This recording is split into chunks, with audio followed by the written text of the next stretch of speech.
welcome to our channel. Together we set out to explore wonderful great works of literature. While dressed in elegant clothing, because why the hell not? Alright, so today we'll be exploring two works by Rebecca Du Maurier, or I should say Daphne Du Maurier. Although the title is Rebecca. Too many names. So a little bit about Daphne. She was born on May 13th, 1907, and she died April 19th, 1989 at the age of 81. And she was also known as, she's a dame. So she was part of the aristocracy, but she's well known as being a very famous English author and playwright. She was a little bit reclusive. The more popularity she gained through her novels, the more reclusive she became. That's interesting. It's very interesting, but I think people who were very close to her said she was still rather funny and very charming and loved hosting. So maybe there's a sense in which the public's perception was quite mistaken about her true character. Who knows? Perhaps. Maybe it comes out in some of her heroines in the books. Right? That's right. So one of the works that we're going to be discussing is one of her most popular ones, and actually it was just recently made into a Netflix video. A Netflix movie with Lily James, which was actually quite... She did a great job. Yeah, and you were saying, well, we'll get into that, but it was quite true in many ways to the book. Yeah, she did the character, I think. She did a great job. So Rebecca was published in 1938. And really, without us really knowing about it, we're going to talk about Frenchman's Creek. It happened to be the next one she had published, and this was published in 1941. And if you like pirates, it's all about pirates. Romance. Pirates and romance. Affairs. All of the above. Yes. So I guess we can start off with Rebecca, because it's the more popular one. So for those who don't want to hear about the next one, they can just watch Rebecca, since it is a Netflix video. So you might decide, should I also read the book? Mm-hmm. Yeah. So what are your thoughts on Rebecca? So out of the two, it's been quite a while since I read them, and I really I still remember Rebecca, and I thought the film did it a great justice. There's a couple of plot twists in the movie that were not quite the same in the book, but I did think they were true to her character, and overall I thought it was a really great thriller with something paranormal kind of happening in the background, which is a little bit spooky, a little bit creepy.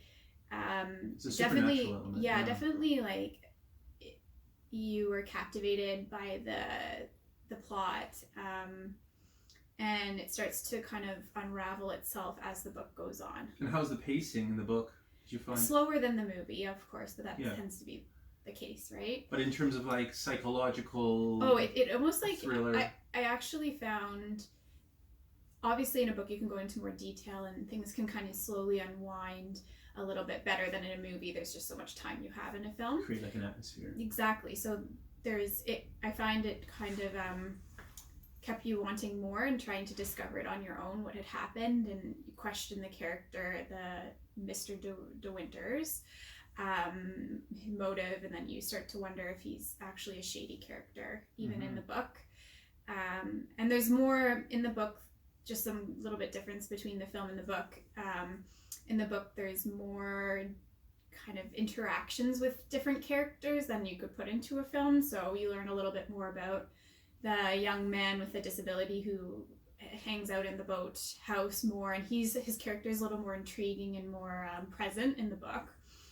And he kind of reveals a little bit in the language that he knows. He doesn't have a lot of language, so he reveals a little bit at a time, which makes it a little bit more creepier in the book, because you're like, what is this child trying, or I guess he wasn't a child, but what is this man trying to say? And why can't, there's obviously something going on where he's the only one who's honest about the situation, and everyone else seems to be hiding something. What I found kind of interesting about the Netflix movie as well, I found interesting and slightly annoying, is that there's such an aura, and I guess it's part of the whole idea of this plot, that Rebecca is this very indomitable, very grandiose character, and very forbidding and majestic and scary all at the same time. But there's this sense in which everybody seems so caught up with Rebecca, like she's some sort of demigoddess. And it kind of got a little bit, okay, all right. See, I felt unrealistic. I feel like you felt it was unrealistic, but maybe you don't know the lady's world, because it reminded me of what I would imagine aristocratic society would be like, almost like high school in my mind, where there is that popular girl who everyone wants to be, and she's maybe a little bit cruel, or maybe there's a little bit manipulation behind her motives, but everyone seems to want to be in her good graces. So I actually found it pretty real. What I imagined the aristocratic society would actually be like. I felt like there would be a character. I mean, maybe not as quite as dark. It's obviously taking like an extreme side of that. It was also interesting that we were looking up the narrator's name in this book, and it turns out Daphne Du Maurier doesn't once mention her actual name. Neither, of course, do they do it in the Netflix video or the movie. And I was thinking perhaps there's a reason for that. And that was actually a conscious decision on the Maurier's part, in the sense that Rebecca is such an overwhelming, overbearing character with such a sort of a grandiosity to her, and such a presence, an overwhelming presence there, that just to put the girl's name in there would have kind of ruined that sense of... It would give her more of individuality. Whereas in both the movie and the book, she's trying to become Mrs. De Winters, which already existed, right? So she can't even be an individual. She's trying to be... She almost like trying to... Exactly. She slowly almost becomes this Rebecca character, and this Rebecca's spirit, or this force of Rebecca. Tries to desperately, but never quite succeeds. But little does she know that the character is... But it's almost like a diminishing presence for the narrator. She can't bring herself into herself. I also thought they did a great job in casting Mrs. Danvers. Or Danvers, I forget. Yeah, Danvers. But like, she was quite a intense character in the books she was as really well. severe looking too. They did a great job. Yeah, they captured both what I imagined her to look like. Hey, buddy. Hey. I imagine what she looked like, and her character in her personality as well. Yeah. And then the other main difference too, I'll keep it quick, we'll move on to the next one. But the other difference I found was the ending, which it kind of changes the total genre of the book in a way. If you had the ending of what the movie was, it's optimistic a little bit, like it's almost hopeful, that foreshadowing of what could have happened, whereas I'm not going to ruin the ending, but the ending in the novel is quite different, so it's more ambiguous. But don't tell any more. No.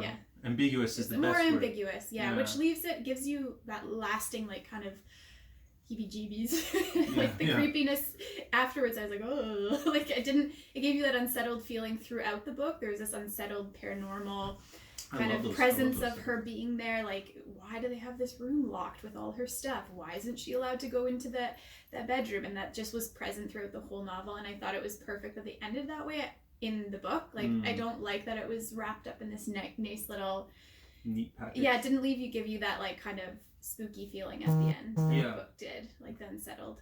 No, very good. Yeah. All right, so should we move on to the Frenchman's Creek? Frenchman's Creek. All right, so tell me about this. Well, I love the book cover. That's why I was attracted to it. I was like, I think I read Rebecca first and then got this one. That's right. Yeah. And just a hard book to follow, I think. So the character Donna is the main character in this book.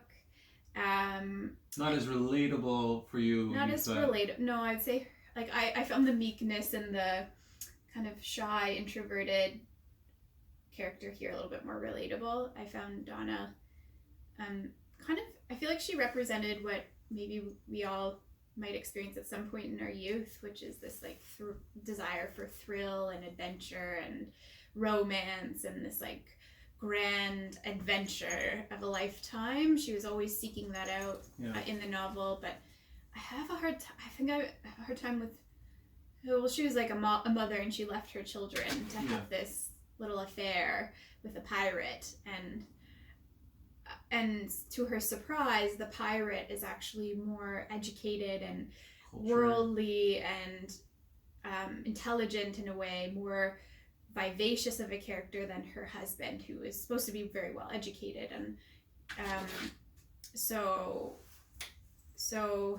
she becomes in love. So I actually, in a way, I found the pirate, I think Aubrey is his last name, more relatable. I really felt for his character because he was just desperately in love with Donna, and he sacrificed his ship, his crew, his like all these things to be with her. He really loved her, and then in the end, I don't know, maybe I will ruin it, but in the end, I feel like she just kind of was having that thrill and adventure of her lifetime, but how serious it was. And you can see not that believable that she was ever like that invested in it. But there's almost like this power imbalance as well, where she has the luxury to go off in dalliance and do all these wonderful adventures, and then she has dress that fallback. Dress up as a boy and like sneak out and. But then like someone who's fully invested in it, and I'm not going to give away the ending, but more expendable. There are others who are more expendable, who had a lot seemingly more to lose. Mm-hmm. So. And then when it's convenient and when you have to actually make a decision, then you fall back on the thing that's comfortable, right? Yeah. It's like, I don't know. I was like, bah. Yeah. Okay. So. Donna, you're just a young lady. So stop doing that. So we're gonna rate these. So, drum roll. Okay. So Rebecca. I'm gonna give it 4.5. I really liked it. 4.5? Yeah. 4.7. Whoa. Almost a 5. So you don't have to explain why no 0.3. I don't know.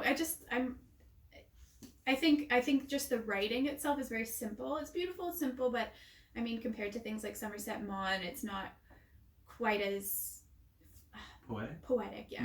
But it's still really, really captivating. I like it. Yeah, definitely worth it. Our dog is trying to escape the house. Sorry about the scratching if you can hear it. Okay, so there's that one. All right, and then we have Frenchman's Creek. I know you like these sound effects, so I'm keeping with the tradition here. Yeah. Yeah. I think I don't remember it as well as the other one, and I read it after that one, so it just kind of shows how much of an impact it had on me. So I'm going to give it a 3.5. 3.5? 3. I'll give 3.2. What about for its aesthetic? Aesthetic? Oh, I think it's so cute. Yeah, it's very cute. I would give the aesthetic 4.5. Yeah. Oh, it's in euros as well. Did you get this in Europe? Maybe we did. In Edinburgh? Oh, no, this is euros. This would have been in... Anyway. Somewhere else. Okay, wonderful. Okay, so a shorter one today. We just have a shorter video. But we thought since Netflix is coming out, and those who are avid readers, I still would read the book again. Actually, I'd probably reread it again to see some of those fine detail differences between the characters. But I also heard that there's a Jamaica Inn is also one of her spooky ones as well. Very interesting. The spooky is cool. Like I didn't get the same kind of creepy, spooky, paranormal feeling in Frenchman's Creek, which I think maybe that's why I didn't like it as much. It was kind of your stereotypical romance. Yeah. Fair enough. Yeah, no, so if you've read any of Daphne Du Maurier's other works, please let us know. And definitely come join us again next time. Mm-hmm. And we wish you all the best and have a good evening. Have a good evening. Bye-bye. Bye-bye.